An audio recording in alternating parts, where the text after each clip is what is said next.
Hey everyone, Spicy Toast Gaming here with our last first impressions. We already did the other two champions. So for Nidalee, the Bestial Huntress. So we have her at level 1, but we got those 2 stars. Taking a look at the champion first, she is a 4 mana cat and 5/3, so strong stat line with quick attack and ambush too. And the level up is I've seen you summon or transform 4 other allies. So what that ambush mechanic is you can choose to instead spend 4 mana to summon Nidalee as a Shadow in the Brush instead, so a 2 cost 2/2, and then you spend an extra 2 cost, but this is spell mana, so you can sometimes cheese the system and get her out a little bit earlier if you have some extra spell mana lying around, but you spend this ambush to transform the Shadow in the Brush into Nidalee herself. So you can either play Nidalee for the 4 mana as normal, or you can do that extra step of playing her a little bit earlier as Shadow in the Brush, and then transforming her into Nidalee. Great way to surprise the AI and get a favorable exchange, or to cheat her out a little earlier by using spell mana instead of your normal mana. But once she transforms, or once she levels up, she transforms into Pack Mother Nidalee, going to a 6/4 and getting that Overwhelm. Now Nexus Strike, transform me back into Nidalee and create a Javelin Toss in hand. Once you hit the Nexus, which you'll probably be able to do because of that Overwhelm, you go back into Nidalee, but now you made this Javelin Toss. So 0 cost slow, deal 4 to an enemy. If there's no enemies when I'm played, I instead target the enemy Nexus. So this can function both as a nice removal spell or some poke damage to the enemy Nexus. Her champion spell is a 1 cost burst. Give an ally 2 power this round. If it is a Shadow in the Brush, give it 2/2 instead, and create a Nidalee in your deck. So if you're using this mechanic with any other cards, then Nidalee's Prowl will be able to buff it up a little bit more, which can be helpful in certain situations. Taking a look at the star powers now. So for the 1 star, when an ally transforms, granted 1/1 and impact. So just some extra stats and a little bit of extra damage when they attack. So pretty solid star power. Then we have Most Dangerous Game, +1 starting mana. When you gain the attack token, create a Clever Camouflage in hand.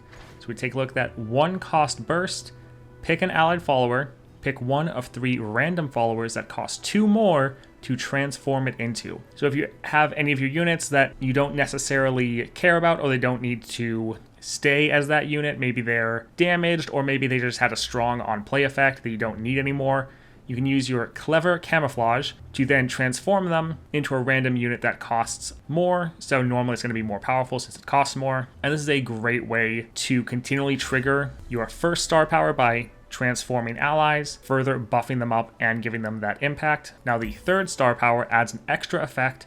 If it's the first time this round, summon an exact ephemeral copy of it. So now the first time each round you transform a unit, you're summoning a ephemeral copy of it, which means if that unit had any summon effects, they will go off again. So example, if Nidalee had Gatebreaker and you transform Nidalee from Shadow in the Brush into Nidalee and it was the first time in the round, that ephemeral copy would also hit the Nexus with that Gatebreaker relic. If you've played LeBlanc with her 2nd star power, this will have a similar effect. Now this is a little better and a little worse than LeBlanc's. For one, this only happens once per round. However, this can happen for any unit that transforms, not just LeBlanc. So you have a little bit more versatility there. However, a lot of these transformations are going to be random because of your Clever Camouflage, because you're picking a random follower to transform your unit into. So this is going to give you a lot of versatility and randomness, so your games should always play out quite different, especially once you're at that 3 stars. So this should be a very interesting champion to play with. Taking a look at her starting deck now. So we have the Bristle Hog, so 1 cost, 1/2. Once an ally has transformed this game, grant me 1/1, so this should happen in just the first couple rounds, so this unit will always be a little bit stronger. Next we have All-Terrain Trooper, so 2 cost, 3/1, with an ambush 0, so when I'm summoned or transform, grant the weakest enemy vulnerable. That can work out for some nice removal, and he also has that ambush mechanic, so you can choose to play him as a Shadow in the Brush, and then play his spell to transform him. Next we have Bushwhack Trap, so a 2 cost landmark. Not really thrilled that this is in the deck, but when I'm summoned or the first time an ally transforms each round, give the weakest enemy vulnerable. It's a fine effect, but landmarks are a very low tempo play when you play them. So unless this gets some good items from our level up, I would probably recommend cutting this at your first opportunity. Next we have the Aurora Holonatus, so ambush 4, but it's a 3 cost 4/2. when I transform, summon a Aurora Holonatus. If you go through the extra work and mana of playing this as a ambush, then you're going to be summoning a second copy of it. Now this is going to be a little bit more expensive, but it's still going to be cheaper than playing 2 of this card. So a decent unit, and then if you go through the extra work, you can summon a small army, which will be quite nice, especially with the star power of when this transforms, it summons another ephemeral copy. So again, theme with Nidalee's deck, a lot of versatility on how you want to play. Next up, we have Desert Duel. So 3 cost slow, give an enemy -2 power this round, and an ally and enemy strike each other. We've seen this in a couple other decks, so not thrilled that it's in here, but it'll be decent removal. Next we have Merciless Hunter, so 3 cost 4/2 fearsome, play grant an enemy vulnerable. Again, we've seen this in a couple other decks already. Not really thrilled to see it here, but it is a good enough unit. Then we have Nidalee at a 4 cost. The Bruiser, so 5 cost 5/5 strike, create a lucky find in hand.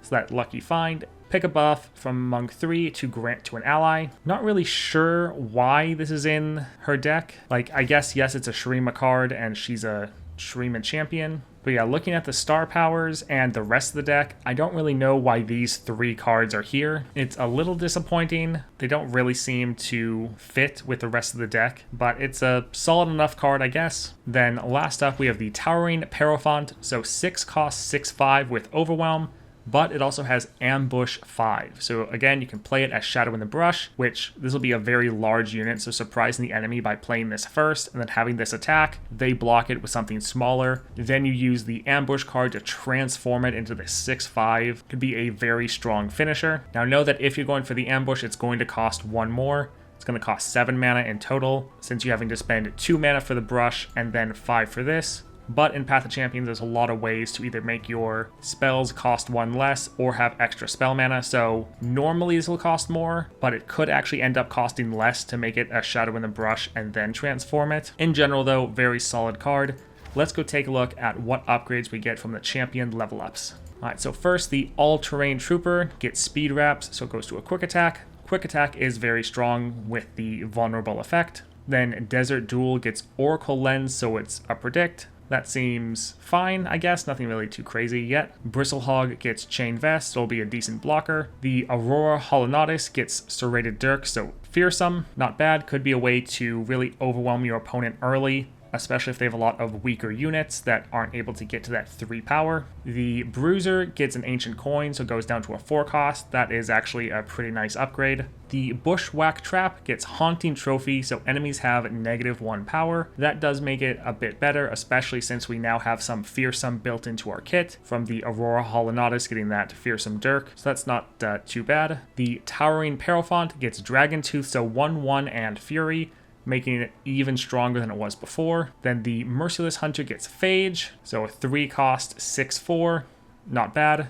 Again, wish it was a different card, but still. Next up, the Bristlehog gets Philosopher's Stone, so when I'm summoned, draw 1. Always a decent upgrade to have for some of those cheaper cards. And then our last upgrade is for Bushwhack Trap gets Symbol of Strength. When I'm summoned or destroyed, grant your strongest ally 1/1.